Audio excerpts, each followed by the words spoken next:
Good evening, everyone. Welcome to County Council meeting.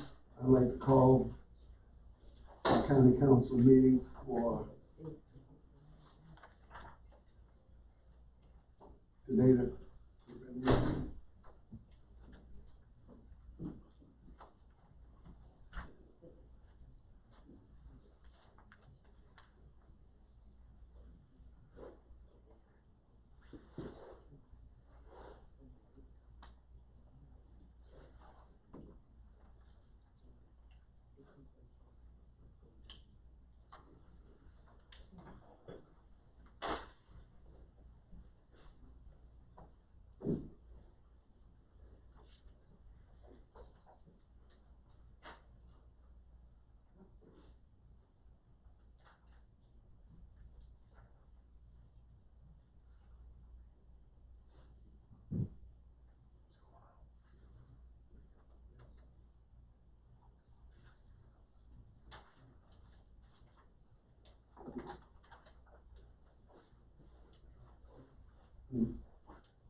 Sorry for the delay. Good evening, everyone. I'd like to call the regular meeting for Suffolk County Council for Tuesday, March 23rd to order. Ms. B, would you please give us an invocation? Please let us all stand and remain standing for the Pledge of Allegiance. Let us pray. Our dear kind Heavenly Father, we do thank you for this beautiful day. We thank you for bringing us together again to conduct the business of the people. We invite your presence and ask that you help us to go through every line item with love and fairness. We ask your blessings upon all the families and community members who have suffered losses during this COVID-19. And we thank you for your healing power over those who have come through. We ask that you continue to be with those who are still struggling with the disease and just continue to comfort those that just recently had a loss.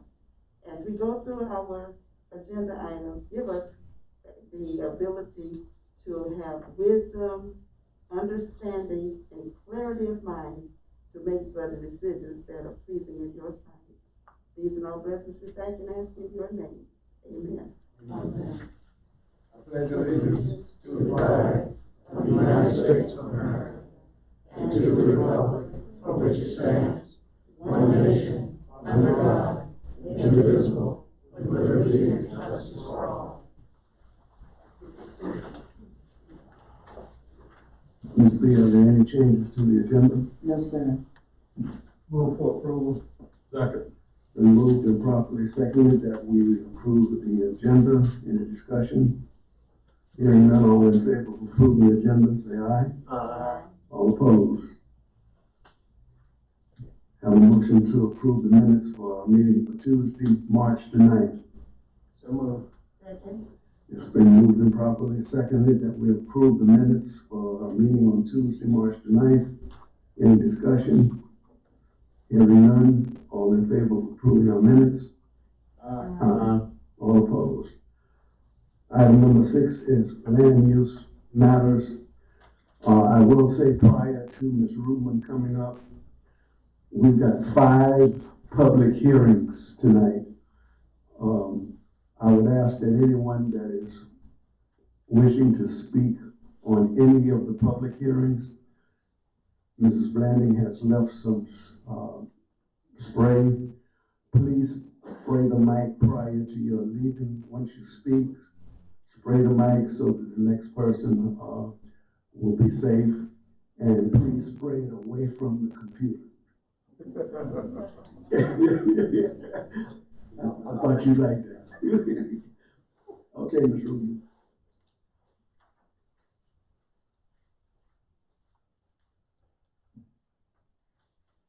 Good evening, Helen Rubin for planning staff.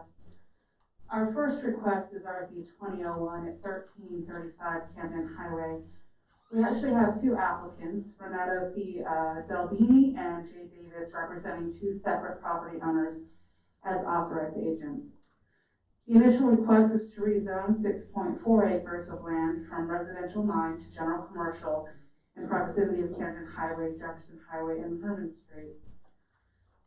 The subject property you see in the graphic is highlighted in red. It's just northeast of the Jefferson Highway, Camden Highway intersection.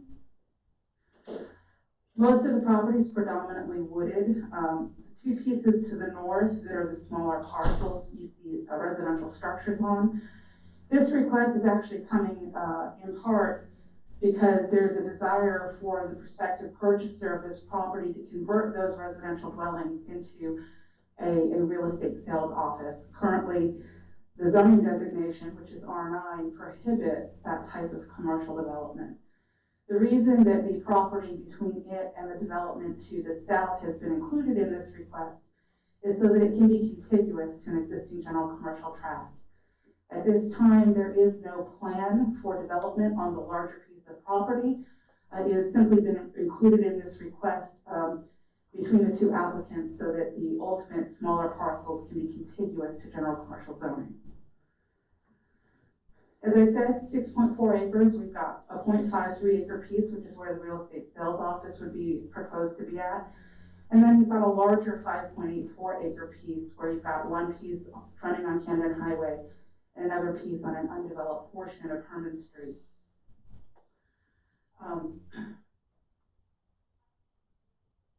This part, the 5.4 or 5.84 acres, which doesn't have the house on it, is really just a speculative rezoning for marketing purposes.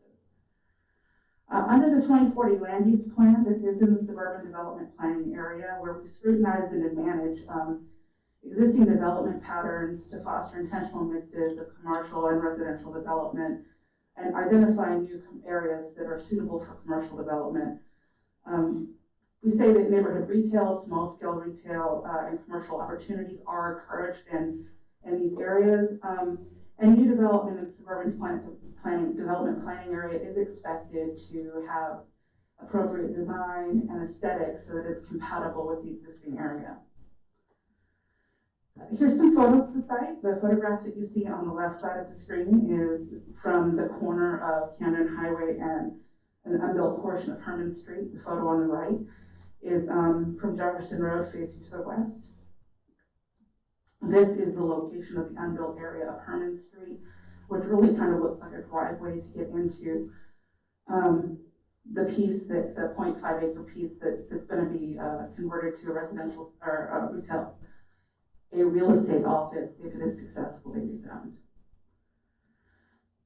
Planning Commission is supportive of rezoning 4.63 acres of this project area to a general commercial, but we do believe that the Herman Street right-of-way portion to the east should remain residential. Commercial zoning is on that primary corridor on Camden Highway is supported by the 2040 plan because it is a major arterial roadway and it doesn't make a complete block of commercial zoning, but that remaining 1.77 acres at this time, because of the existing residential development in the area, they believe it should remain R9. And this graphic really kind of explains that.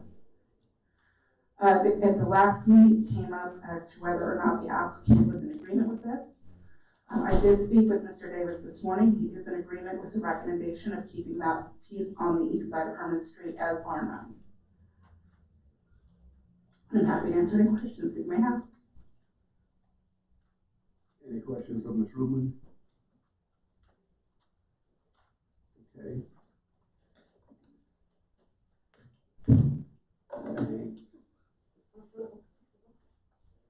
Prior to second reading, we will have a public hearing on RZ 2101, a hearing open. Anyone wishing to speak for or against rezoning request number 2101, please proceed to the microphone.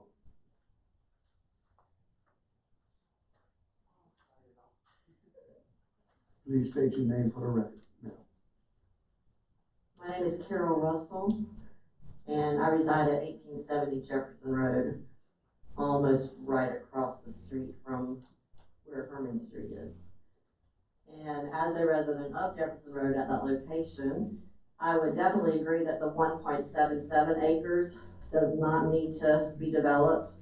The traffic at the stoplight in front of my house, which I'm the first house on Jefferson Road for 521, backs up several times a day, several houses down. And to add another street coming into Jefferson Road, I feel would not be beneficial so far as traffic goes. There's also a lot of accidents already at that stoplight at the intersection. So I think that leaving Herman Street as it is would be best. Thank you, Ms. Russell.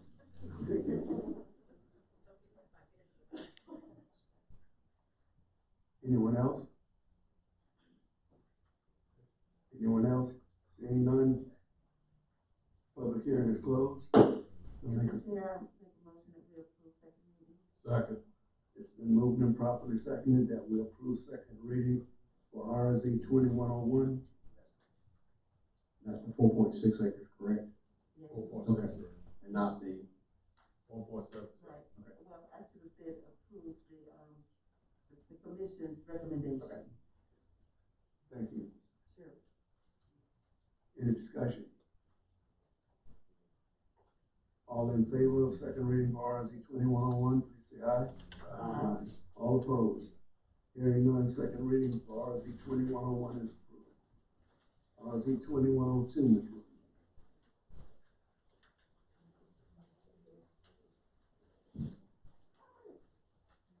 Would you like me to give a minute for Kraus as well? Yes, Okay. ma'am.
RZ 2102 is at 5333 Edge Hill Road. The applicant is Stephen Dinkins as authorized agent. This is a request to rezone 0.91 acres from agricultural conservation to general commercial. This property does run on Edge Hill Road, just west of the intersection of Edge Hill and Peach Orchard Road. It currently abuts a strip of general commercial zoning that runs north and south along Peach Orchard Road. The request is speculative in order to increase the property value for future sale. The property to the immediate west does contain a single-family residential dwelling, and the property to the immediate north is an undeveloped tract that belongs to the Korean church. It is a natural area that they intend to preserve and keep that way. The development to the east and south do contain commercial uses and are also commercially designated. The land is under the 2040 Comprehensive Land Use Plan designation of the Military Protection Planning Area. And it's the goal of this area to protect Shaw Air Force Base from encroachment of incompatible land uses and to reduce accident potential and noise potential to citizens in the area adjacent to critical military installations. The county does support commercial development within the MPA, provided that care is given to development of uses which limit the concentration of people. In this particular instance, a request to rezone the property from agricultural conservation which is its Air Force Base. In the 2021 aerial photography, you can see a shadow in the picture in the center. It is a structure. It's not currently being used. This is what it looks like at the street level. When Planning Commission looked at this request, they recommended rezoning it to limited commercial in lieu of general commercial zoning. Although the commercial zoning district is in alignment with the 2040 plan, a less intensive commercial district such as limited commercial does provide some additional buffering potential uses between the existing single-family development and the more intense commercial development to the east. Also, in the limited commercial zoning district, residential uses are not a by right use, they're actually a conditional use. So it would require any use review should someone want to develop it residentially. The applicant is in agreement with this recommendation. We did reach out to him and he provided to us in writing that he is okay with it being rezoned to limited commercial as opposed to general commercial. I'm happy to answer any questions that you may have. Any questions of council for Ms. Rudman?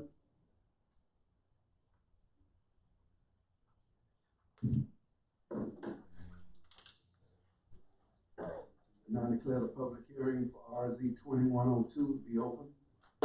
Anyone wishing to speak for or against rezoning request 2102 to rezone to limited commercial, please come to the mic.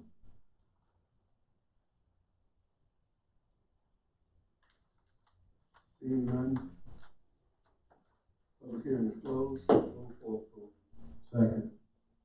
It's been moved and properly seconded that we approve second reading for RZ 2102. Any discussion? Hearing none, all in favor? All opposed? RZ 2103, Ms. Rubin.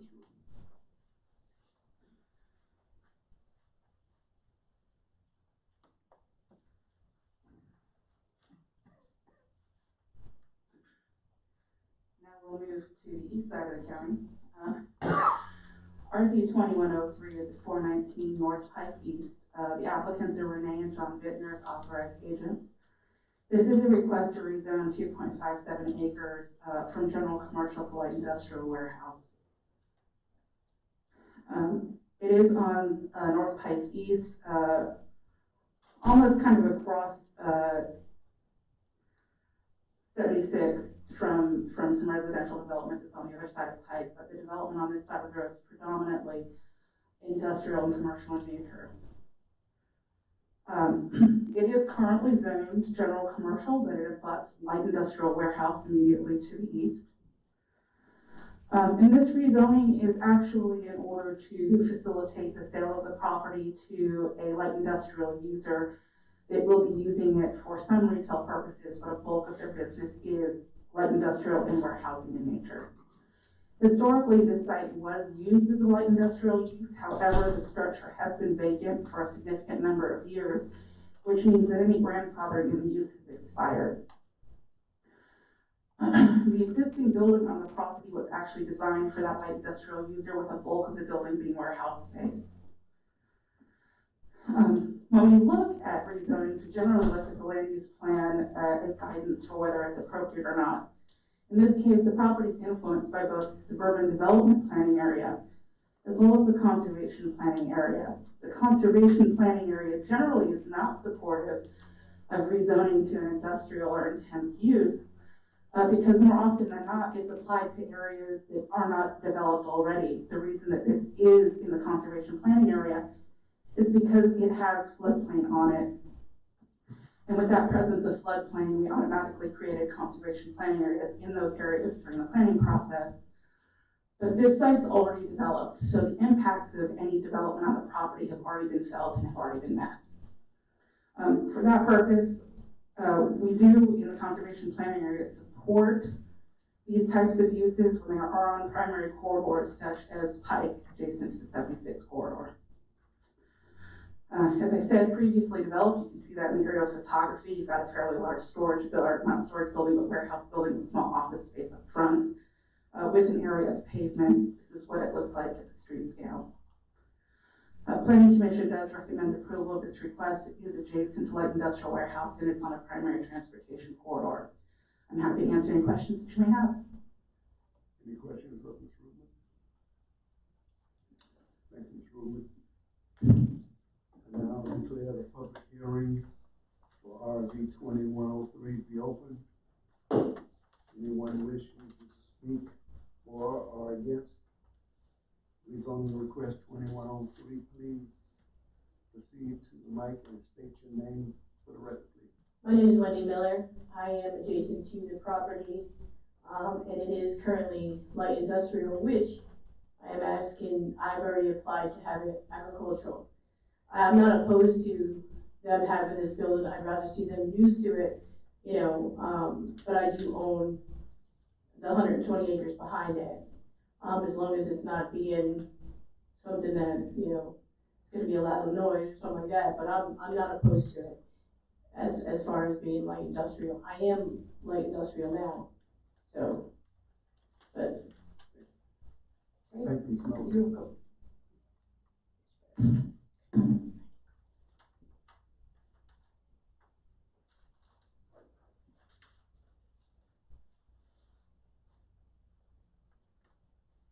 My name is Frank McLeod. I'm one of 4 owners of a commercial office building about 2 lots down. And I received a notice of this public hearing via the tenant, and I understand it's the second reading. And I don't know if this is appropriate or not at this time, but I have more questions. We don't necessarily have a problem. But before we bless it, I need to know a little bit more about, it kind of tags into what the previous speaker said.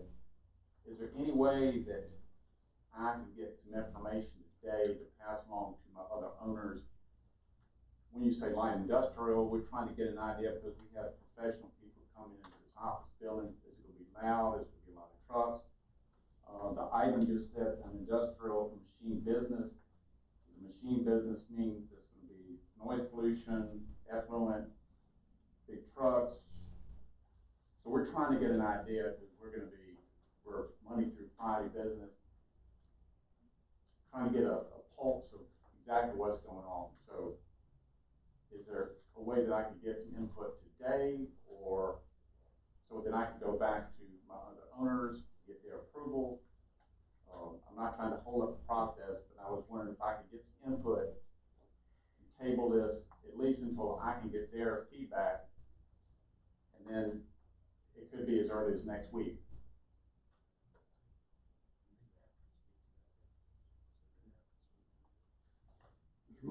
Is the applicant here?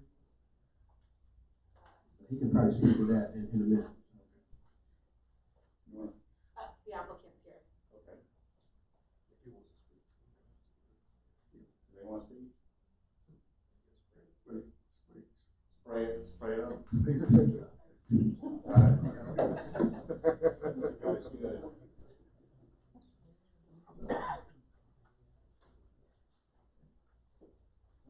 Thank you. I'm Jack Fitness. John, but everybody go by Jack. I think it's a fair question. The light industrial, our business, we are in the forklift parts business. So we have parts in boxes like this. They're on shelving, or they're on pallet racks. We receive them by UPS occasionally. Once a week, once a month, we might get a tractor trailer in. The people are all inside. All our business is conducted by the phone. We have a fairly high internet presence. And if you go by the building Monday through Friday, you're going to see almost no activity outside. You might see 3 cars. So everything's done inside the building, parts in a box, much like you would have at a AutoZone, except ours is all commercial and industrial. And we ship parts all over the United States. So it's a very quiet environment. And so as far as activities of big equipment or cutting or blow torches, we don't do any of that. It's a pretty clean business. I'll be glad to answer any questions the council has or anyone else. Any questions from Mr. Fitness? Thank you very much. Can I speak just? Come on.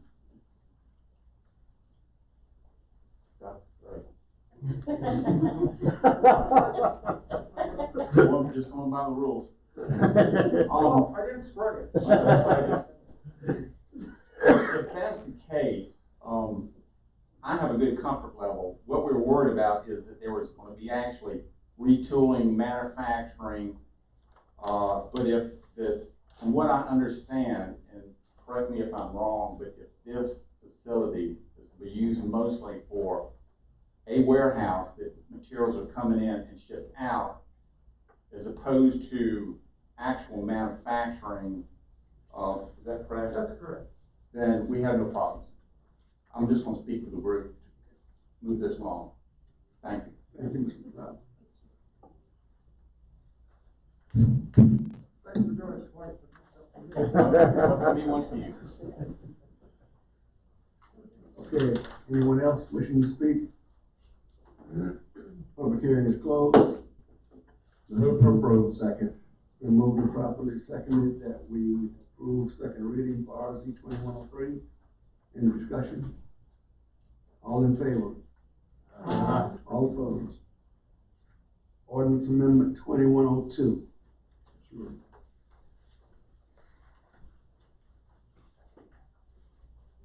I feel like I want to say this too, great. OA 2102 is zoning districts established in freestanding zoning areas. The applicant is Mr. Greg Uger on behalf of Coastal Development Partners. This request is to amend the County Zoning and Development Standards Ordinance in Article 2, Section 2A1 and Section 2A2 to allow for the establishment of a smaller minimum freestanding zoning area when such areas consist entirely of land zoned neighborhood commercial, and to make some other minor adjustments in that section to make some clerical revisions and errors that we found in that section that were typographical. Currently, the ordinance defines freestanding zoning areas as being areas where common types of zoning are contiguous, meaning commercial, which are general commercial, limited commercial, neighborhood commercial, and professional office, are industrial districts, residential districts, planned development, agricultural, and conservation. Right now, in the zoning ordinance, the minimum acreage that you need to create a standalone zoning area is 2 acres. The applicant's requesting to reduce that standard only for the neighborhood commercial zoning district to 1.5 acres.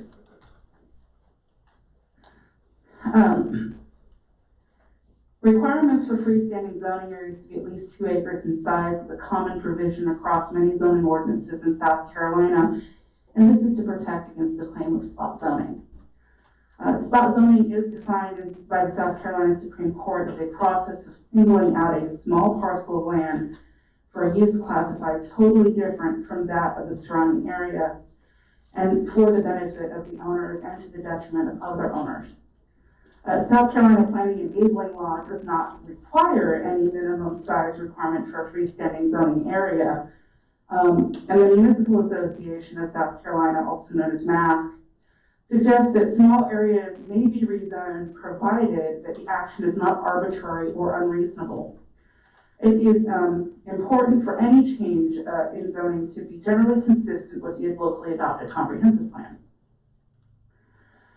In this case, the request would be to amend Article 2, Section 2A1 to make revisions and additions to establish the zoning districts that are consistent with Article 3. We have some typographical errors in there. And then to amend Section 2A2 to specifically designate that the minimum zoning area for neighborhood commercial when it exists on its own is 1.5 acres.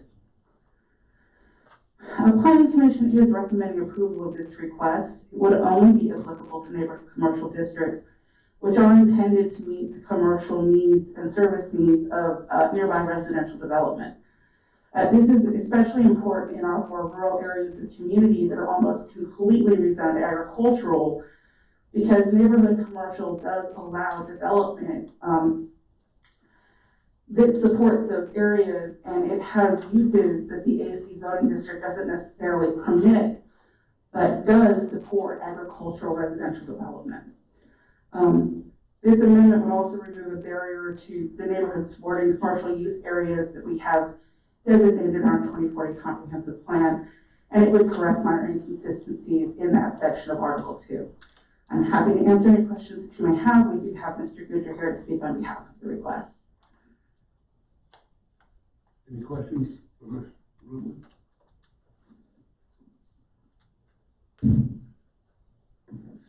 Public hearing is now open.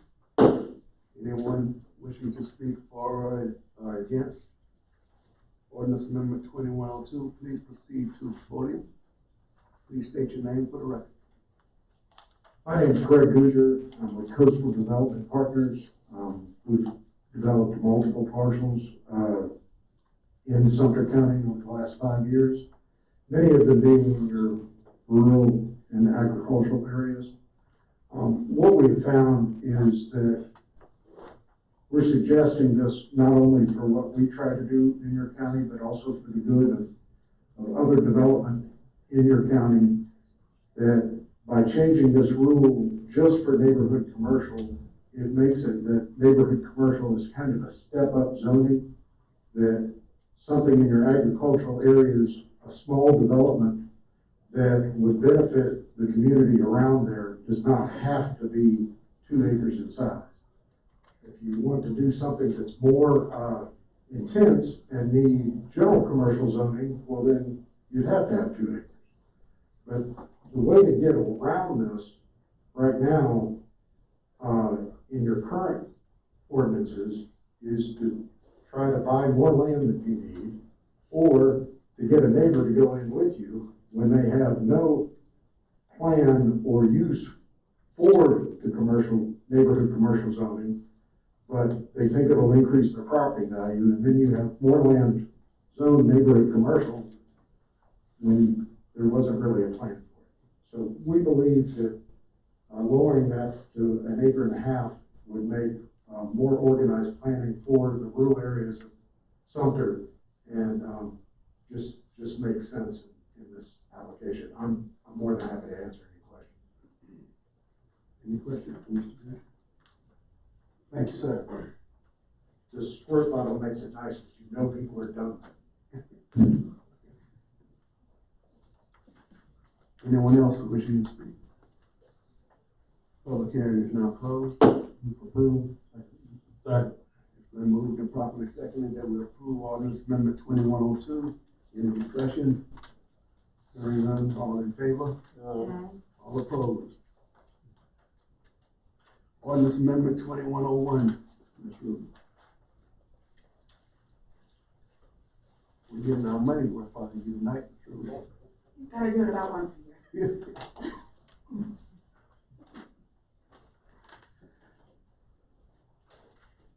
Do you have anybody else downstairs for this request? Because I know we sent out like 191 public notices.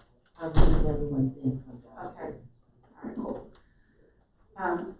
OA 2101 is development density in the airfield compatibility district. The applicant is Sumter County.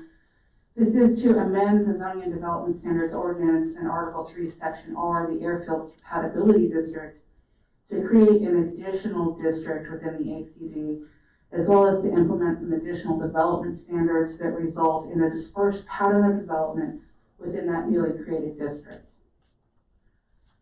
By way of timeline, in December of 2019, we adopted the current 2040 comp plan. One of its overarching goals was to protect Shaw Air Force Base and Point Set Electronic Combat Range, including its facilities and mission, from unwanted and incompatible development encroachment. The boundaries and extents of the Military Protection Planning Area, also known as the MPA, were revised based on those JLU's recommendations. The 2016 Joint Land Use Study, or the JLU's, supports 1 unit per acre development density in areas impacted by military operations outside of the designated clear zones and the accident potential zones, which are areas that are developed by the Air Force as the most likely places to experience potential catastrophic damage should there be failure on takeoff or landing. The Agricultural Conservation Zoning District, which is what a bulk of the rural areas of the county are zoned as our areas around Shaw Air Force Base's flight line, does allow or require a minimum 1 acre lot size. But those regulations as they stand today can be used to create a development density at the street level that appear to be more in line with R6 or R9 development.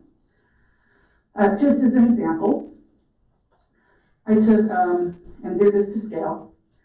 These are 1 acre lots that have 100-foot lot widths, but they have 435 feet of lot depth with a 35-foot front setback, 12-foot side setbacks, a building footprint of approximately 2,250 square feet, which is your standard 3-bedroom home with attached 2-car garage. With this setup, you've got 120 feet from front door to front door of dwellings when they're built right on hard on the front setback, with you've got a 50-foot right of way. And then you only have 24 feet between each house when they're built hard on those side setbacks. And approximately 14 dwelling units can be hit in span of 700 linear feet, or you get approximately 2 dwellings per 100 linear feet. So this is definitely a more suburban scale and form of development than one would expect in an area called agricultural. Today, as it stands, we have the Airfield Compatibility District, or also known as the ACD, and noise zones that we've developed. In the map on the left, the big pink amorphous blob is our noise notification area. And then the different colored zones that you see that run in line with the Shaw Air Force Base runway are your clear zones, your accident potential zone 1, and your accident potential zone 2. Our regulations actually prohibit residential development or new subdivisions in those areas, but they do nothing once you're right outside in the APZ, outside of the APZ2. The map on the left, or on the right, the area that you see in blue, is actually the extent of our military protection planning area. And as you can see, those clear zones and the APZs do not go clear to the end of those zones. The language that we've developed or are proposing would actually add a 3rd zone called the density dispersion zone. This would specifically amend development standards, but it would not amend any uses to require that lots in the district be a minimum of 220 feet in width. It would still keep the 1 acre lot size minimum, but it would increase the side and setbacks to 50 feet and the rear setbacks to 50 feet. Currently, this would only amend the side setbacks because in the AC district, we already have 35 or 45 foot fronts and we already have 50 foot rears. It would also amend Exhibit 7 to have those regulations in, and it would amend 3 and 5, which is the agricultural conservation regulations, to just force people to circle back and say, hey, in this area, you have more restrictive development standards, refer back to the ACD regulations. So what does this look like in a map?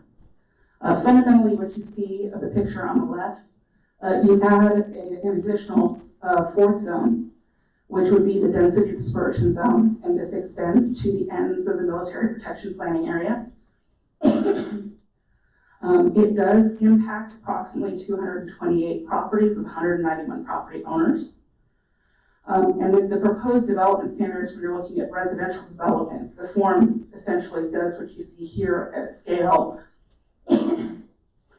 where you increase the distance between structures in these areas, and you go from 2 dwelling units per 100 linear feet to 0.9 dwelling units per 100 linear feet.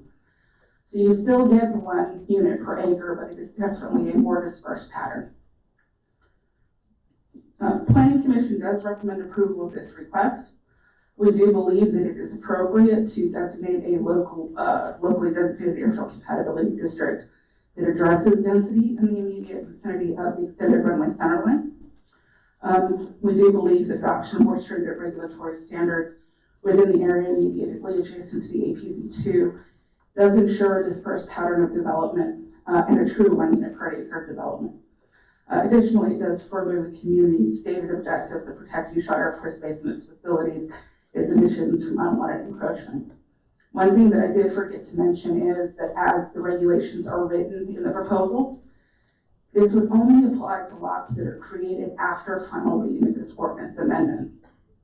That means that anything that exists prior to of the final reading, which would be tonight, prior to March 23rd, still develops with AC development standards, we would only be applying this to properties that are created as the result of newly subdivided property.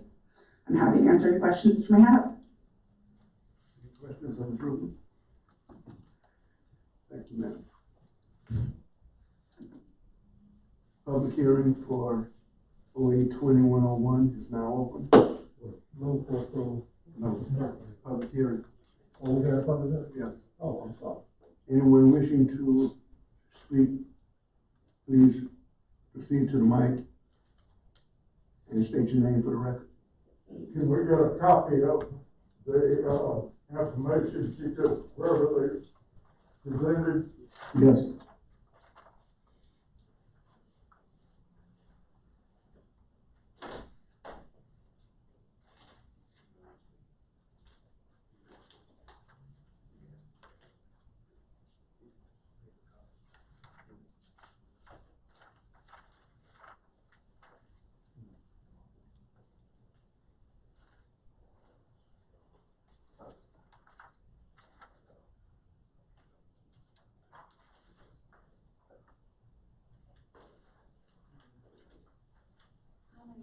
How many copies? Just like 3 or 4 copies?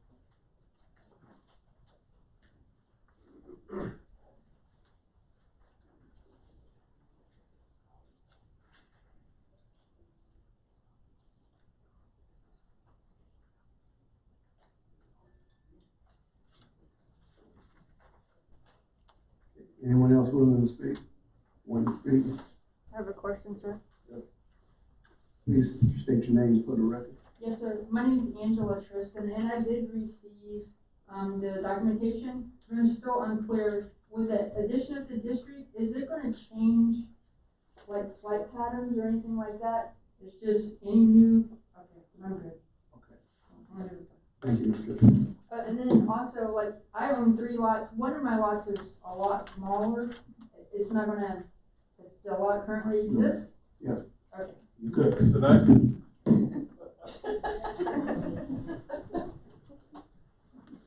Anyone else? Public hearing is closed. Mr. Chairman, I would like to just clarify a few things, because I know some people are concerned about what we're doing, and really, we're still, in layman's term, I guess, we're still saying, you can still develop your land with 1 acre lots. It's just, you can't make them as tight as within the 60-foot frontage. You gotta have a 220-foot frontage. We're not saying you can't develop it, we're just saying that the width of your lot has to be wider, just for your protection, Shaw Air Force's protection, the basic protection. So that's basically what this is all about. We're just extending it a little bit, just to make it a little bit safer and make Shaw feel a little more comfortable. Basically, all we're doing is lowering the density. That's right. So I move for approval. So moved and properly seconded that we approve second reading for OA 2101. Any discussion? Third reading. This is third reading, I'm sorry. Third reading, this is third and final reading. Any discussion? All in favor? All opposed? OA 2101, third reading is approved. On the new business, resolution 2103, every year, in April is declared, Fair Housing Month. This is a resolution for council to approve designating April 2021 as Fair Housing Month in Sumter County, South Carolina. Move for approval. It's been moved and properly seconded that we approve resolution 2103 designating April as Fair Housing Month in Sumter County. Any discussion? Hearing none, all in favor? Aye. Committee reports, Public Safety Committee, Mr. Washington.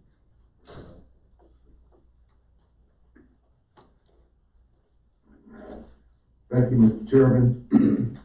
We had our first public safety meeting today. We got an overview from Sheriff Dennis and Chief Deputy Hampton Gardner on the upcoming budget.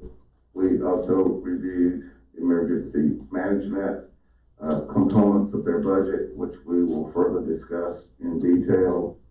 And we'll be joining my committee. Will be joining my committee, which includes Councilman Byrd and Councilman Baden, to present a formal proposal in the next couple weeks.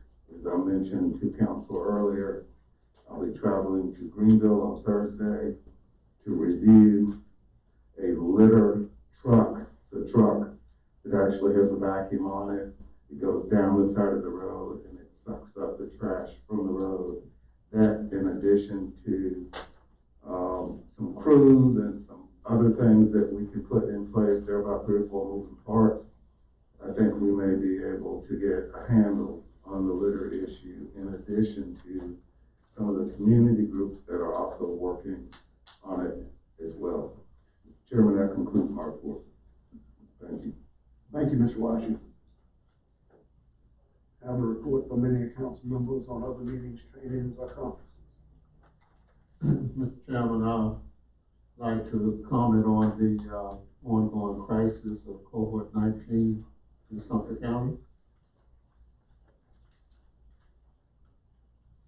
As we are aware, people are getting vaccinated, and that's a good thing.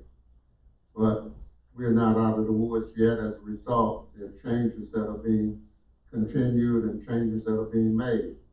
I want to say right now, over the last 14 days, when we met on March the 9th until today, March the 23rd, there have been a big increase in the number of positive COVID-19 cases. Matter of fact, there have been 360 new cases of COVID-19 in Sumter County. That breaks out to about 24 new cases per day. So even though people are getting the vaccine, we must still be cautious. As a matter of fact, the mayor of the city of Sumter and the Sumter City Council extended its mask ordinance on March the 16th for another 30 days by a vote of 6-1. Mayor David Merchant said, with COVID-19 numbers trending down, council still feels the need to take caution and make sure that trend continues. Therefore, my hat is off to Mayor Merchant for his leadership and concern for the life safety of the citizens of the city of Sumter. Also, what's going on, and I don't think sometimes we keep track of what is being published in the paper or in information in the county in magazines and books and so forth. So I wanted to present every council member a copy of this magazine. And the reason why I want to do that, because if you open it up, it talks about community and the COVID-19, but it also says the numbers show there's a disparity in COVID impact on African Americans. And this article, which was written by the executive editor, I think her name is Ms. Green, executive editor, and she spells out the impact that it has on African Americans in Sumter. And the article has an interview with Pastor Mary Newton, which is right in the center of this article. So now you can understand why I have a strong passion for a man mandate, because I'm aware of the number of blacks that are being tested positive for COVID-19 and the number of blacks that are dying high rate. When it gets down to the veteran population, Again, we had 6 more veterans that died between our last meeting and this meeting. So the total number of veterans now is 77 veteran deaths in just the last 106 days since I've been keeping a track of this by reviewing the Sumter item obituaries on every issue that comes out. So again, they say that some of the same issues that we see with the black population as well as with veterans, underlying conditions, heart disease, obesity, prostate cancer, high blood pressure, diabetes, all those underlying conditions that cause this group or these 2 groups of people to have a high rate of death as a result of COVID-19 positive. So again, I'm going to make my plea that even though the vaccine is taking place, and I've been fortunate enough to get 2 shots at Shaw Air Force Base because of my age, over 65, I'm going to again ask that this county, that this council pass a mask mandate that is similar to the mask mandate in the city of Sumter. And what's so ridiculous about this?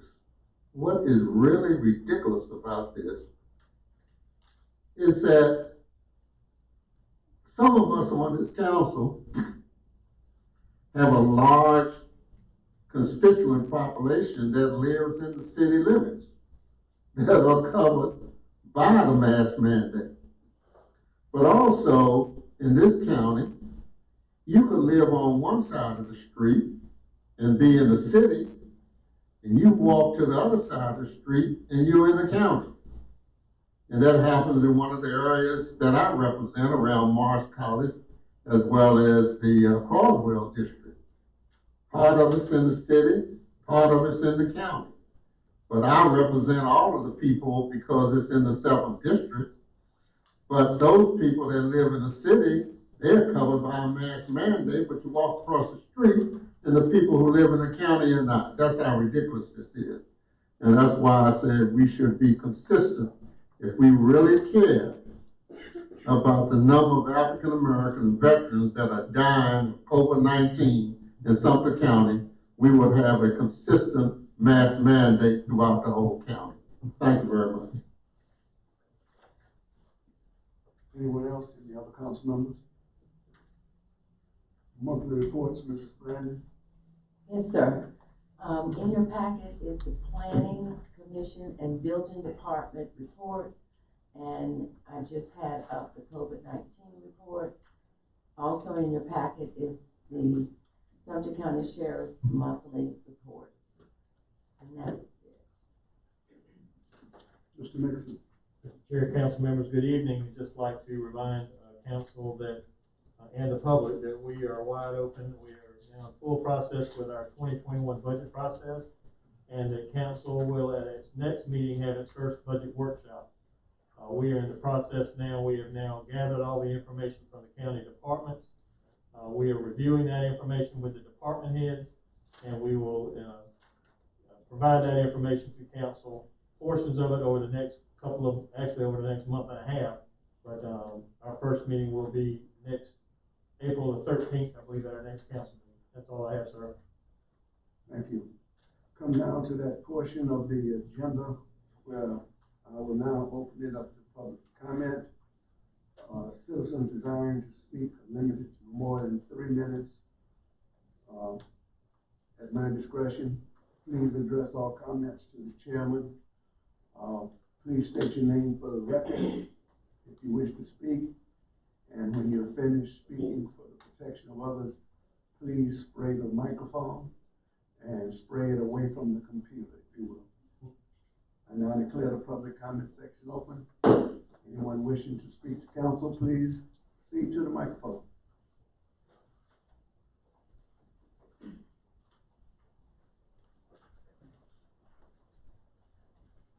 Hello, Hello, and thank you all for seeing me today. My name is Angel Brown. I live at 1989 Forest Drive, and I've been a Sumter County resident for 45 years. My story starts back in April 30th of 2002, when I gave birth to Jackson Brent Garcia. He is my 18-year-old son, and he has now been missing since December the 26th of 2020. So it's been a long 12 weeks for myself and my family that are here supporting me tonight. We have also learned of other missing people from Sumter County. Some of them are old cases that date back to 1978, but it has become a passion right now that we want to bring awareness and a positive side to this and give these missing people and their families some sort of voice. And we are trying to prepare some sort of vigil that we would like to hold in honor and memory of these people. Now, my family and I have reached out to about 17 of these family members, and it has been difficult, but we have managed to reach out to a lot of them, and they are supportive of this. So, at first, we were just wanting to do something very small and hold up some pictures of each missing person and say their name and let their family speak if they wanted to. But we've kind of come up with something bigger and better that we're hoping that we can do. I sent an email to the mayor. His office graciously called me back the same day. I've been in contact with Miss Mary, and she's been wonderful.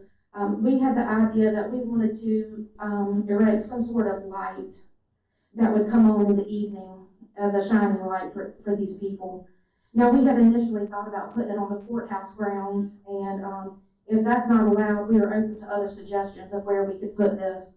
Now, we call ourselves Brent's Army, and we have already asked for donations from the community to help for the pictures, the banners, and that sort of thing that we want to do with the vigil, and we are willing to provide the light as well.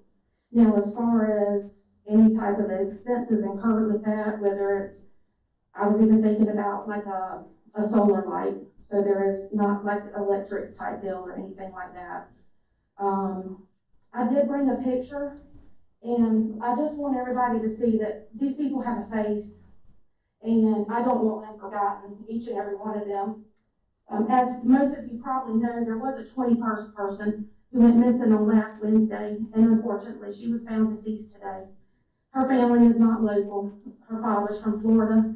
Her aunt is from North Carolina, and when they came down on Saturday, they reached out to us because some friends started a Facebook page for Sumter Missing. So we've been by their side, and we were able to be with them today. And thank you to the city for all the hard work that they did for finding this young lady and getting to work on her case early.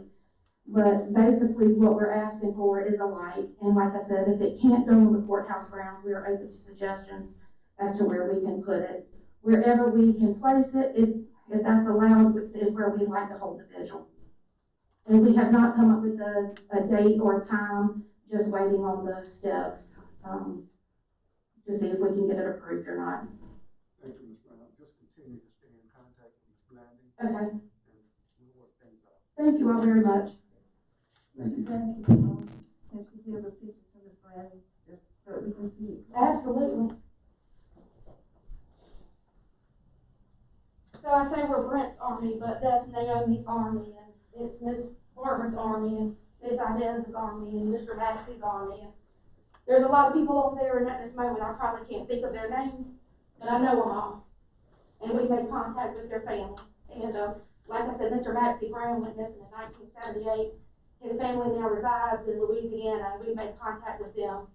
And I believe this, I've not met her face to face, but this is Miss Naomi's family as well, who's here to support. My brother, my mom, family, friends are here to support as well. So we were hoping more family could come out tonight, but we know that the seating was limited, and I'm just here trying to speak on everybody's behalf, and I thank you. Thank you, Ms. Brown. Anyone else wishing to speak? Please proceed to the microphone. Please state your name. My name is Larry Banstra. I'm here on behalf of the situation, not only District 1, but in all the districts. my partner and I build houses, and we're fixing to put in about $2 million worth of houses off of Dickens Mill Road on a street called Easy Street. And I know we all want to live on Easy Street, but it's dirt road, it's been a dirt road as far back as the 80s when that subdivision was put in. County does a reasonably well job maintaining it when it's not raining, but right after the rain, the top inch or two becomes a slurry, very difficult to drive through. There's disabled people that live on that road. They're stuck in the house as soon as it starts raining. They're wheelchair bound, they can't go anywhere. We actually do have a couple of residents from there, and we spoke with Mr. Washington. He has seen the conditions out there. I believe it was a couple of days after it rained. They're not great. And I know you guys are probably all tired of hearing about dirt roads and they're all gonna get paved at some point, but, you know, just please keep this one in the back of your mind. You know, right now there's 11, I believe currently 11 houses back there. When we get done, there's gonna be over 25, so. We could use a little help there, and again, all the roads in Sumter, except mine. I live on dirt road. I want to leave it dirt. I do have something to hand out just to, just so you familiarize yourself with it.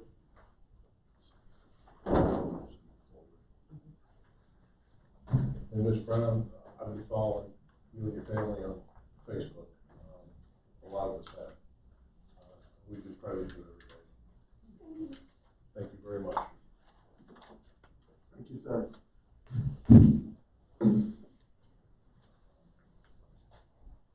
Anyone else wishing to speak, please proceed to the podium, state your name for the record.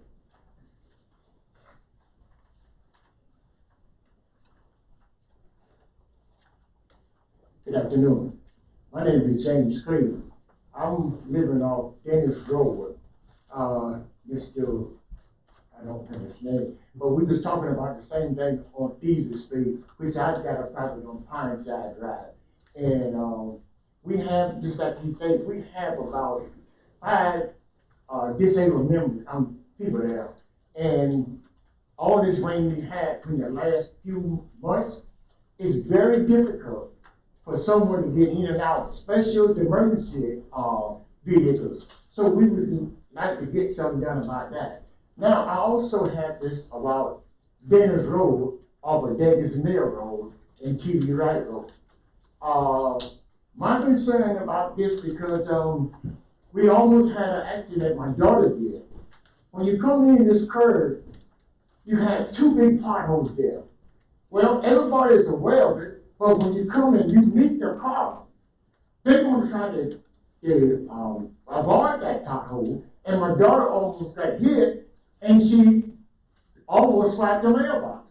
So she got so afraid, so she just stopped, and she couldn't help.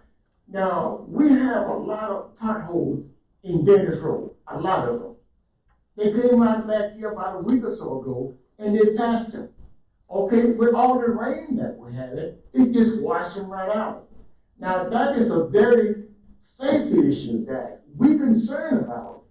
Not even myself, we have about 50 families live on that road, or more. And it's a very safety hazard for the families.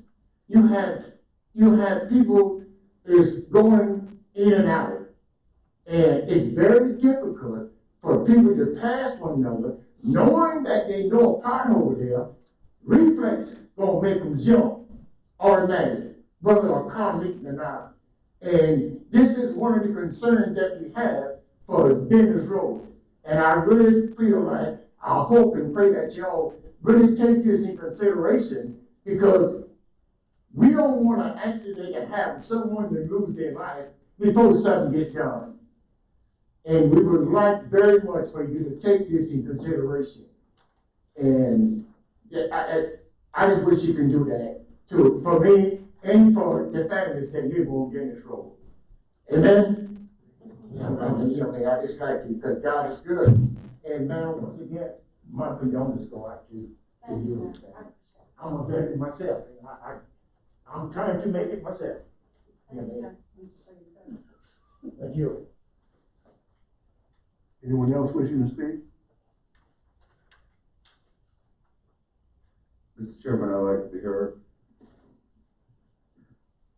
I want to thank Mr. Bandstra and Deacon Clee for coming out today. The issues that they spoke about are issues that I spoke about during my campaign, and there are issues that I have raised since I have been on council.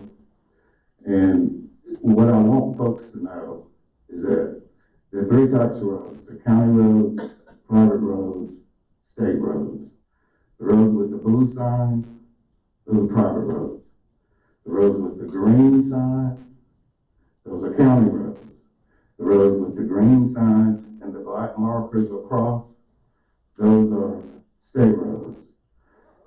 And basic services is something that we have to get right in Sumter. That includes litter, and it includes making roads safe. And currently, they are not safe. I know we're going to be talking about the penny tax later this year, which funds a lot of the road projects. And I'll tell you right now, I'm going to be very scrutinizing on that. I think last year we got $9 million. It cost about $500,000 to pave a mile of road. So $9 million doesn't go very far.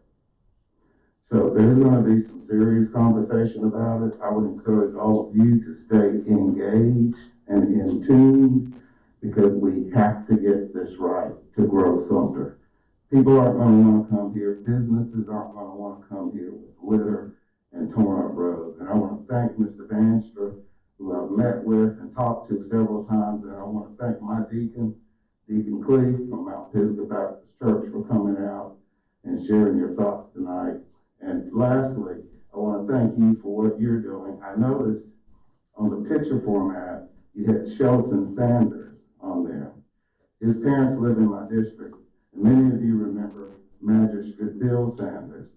That's his son that went missing over 20 years ago. They're actually making a little bit of progress now, and I can have a sidebar with you after the meeting and sort of give you some insight on what you might want to do as well. But thank you very much for what you're doing. Thank you, Mr. Bandstra. Thank you, Deacon Clee. Thank you, Mr. Chairman. That concludes my comments. Anyone else who's wanting to speak? Yeah, let me say something about this issue, Mr. Chairman.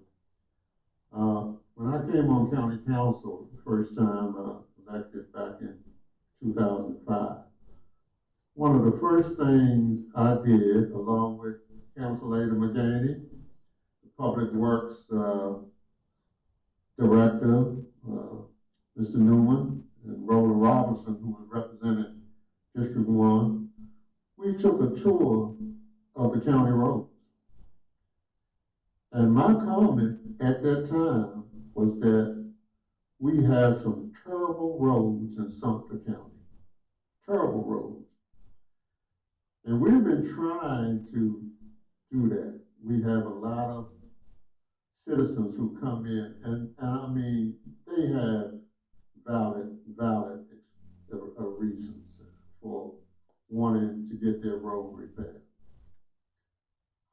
We have increased the road user fee 100%, from $15 to $30. We even put a lot of these roads on our penny tax, increased penny tax. I think we spent what, about $14 million? We had a $14 million to go toward roads. But that's not enough. We just got too many dirt roads in Sumter County. And I remember I had a lady who wanted a road fixed in my district, and she came here for over a year, every meeting. And we finally got her road fixed.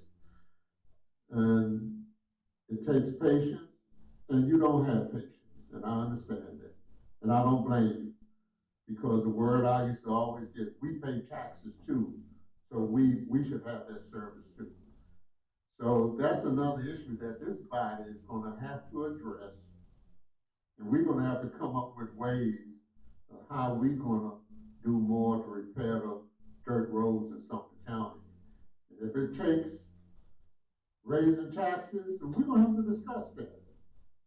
Because people who live in the city limits of the county, they don't have that problem. But they're gonna have to understand that if it's a problem for other county councilmen in their district, it's a problem for them. Because they represent the whole county, and they should be concerned about every citizen living in the county, that they have a safe road that they can go up and down when it rains. So let's think about that. If we have to take raising taxes, then that's the issue I'm gonna discuss. Thank you, Mr. Chairman. I want to say this one thing, Jeff, I just want to apologize to Mr. Washington by not acknowledging you, because he is my neighbor. But, that curve is a serious problem. It's a serious problem, because that's where all the potholes at. Anyone else? Mr. Chairman, Nancy, please, I just wanted to address the young lady who shared that picture. We don't usually say very much during public intake, but just want you to know that we are so very concerned about your son being missing. I can't even imagine what you've gone through, and our thoughts and prayers will be with you. And as you work with the county administrator and Madam Clerk there to plan this visual, I'll keep my eyes on it so that I can be a part of it as well. And I wish you well, and all of those who have missing family members, missing loved ones, hopefully that you will be able to find your son. Thank you. And I just want to reiterate, I'll just interject, those of us who represent the rural areas, we do have problems with the roads. And sometimes, like someone said, patience, it does take a lot of patience, and it is very costly. And I'm thankful to the county administrator, because we should be going through him. But he allows us to go directly to his, the heads of the departments. So I talked with Ms. Hyatt a lot, after rains and everything, and they work with us really well. And I talked with our stormwater people, because a lot of the issues evolve around water runoff, and they are doing everything that they can with the resources that they have to drain off, to work with what they have. But I'm along with Mr. Washington and Mr. Bailey, and probably Mr. Bird too. We are and Mr. Baker. Suffolk County is a rural county. And just because we're not saying anything doesn't mean that we don't have problems too. But roads are a big problem. And we even acquired some of the state dirt roads, which was unfunded mandate. So we do have a lot, and it's extremely expensive. Right now, Public Works is looking at one of my problematic areas. They are going to, and because some of the areas are so flat, there's no way, nowhere for the water to go, because it won't run. There's not an elevation. And so what they're having to do is maybe do crusher run and try to build the roads up a little higher than the fields beside it. So, and that's just, a temporary fix until we can get more revenue to do more. But, I don't complain a lot, but, we inform them of what the needs are, and they do so much to try to help. Even with the private roads, they try to, if their equipment can get in there and be able to turn around, they will try to help to level out the potholes so that it can be passable for emergency equipment. And And I just want to let the county administrator know that they are just so approachable when we need to ask them to help, and they do whatever they can. And just want to thank you for that, and also just look out, because we do want more money in public works for that reason. Mr. Chairman, I'd like to be heard. That they need. And the money from the penny sales tax is not gonna do enough to address our road system. Unless that's the only thing we do. We're gonna have to look at other options. We're gonna have to look to Columbia, our legislative delegation. They've been off the hook. We sent $2 million back to Sumter for a tennis center. That $2 million could have gone to roads. And I'm telling you, there is a way to tame this beast, but we're gonna need help from our legislative delegation sending money back to Columbia to address this road issue. And it's something that we've not discussed, but it is a discussion that this council needs to have. Thank you, Mr. Chairman. Anyone else?